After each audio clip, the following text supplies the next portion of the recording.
আল্লাহর এক বান্দা ছিল নামাজে সেজদায়। তখন আল্লাহ রাব্বুল আলামিন তাকে ডাক দিয়ে বলে, বান্দা তুই যতই নামাজ পড়, যতই সেজদা কর, তোর জায়গা জাহান্নাম। এই কথা শুনে বান্দাটি বলল, আলহামদুলিল্লাহ। আল্লাহ তখন বলে, এই বান্দা, জাহান্নামের কথা শুনে কেউ আলহামদুলিল্লাহ কয়? বান্দা তখন বলে, আল্লাহ, জাহান্নামের মালিকও তুমি, জান্নাতের মালিকও তুমি। তুমি আল্লাহ খুশি হয়ে যদি আমাকে জাহান্নামও দাও, তাও আমার আপত্তি করার কোনো অধিকার নেই।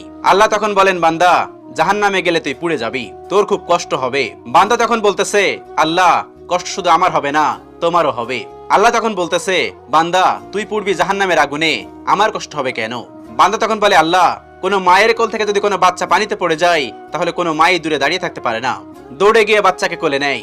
আমার বিশ্বাস ওই মায়ের চেয়ে কোটি কোটি গুণ দয়া তোমার বেশি। আমাকে জাহান্নাম দিলে তুমিও আল্লাহ শান্তি পাবে না।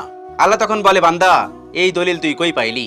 বান্দা তখন বলে, আল্লাহ, আমাদের জাতির পিতা ইব্রাহিম আলাইহিস সালাম তোমার প্রেম মুখে নিয়ে যখন নমরুদের আগুনে পড়ে গেল, তার আগেই তুমি বলে দিলে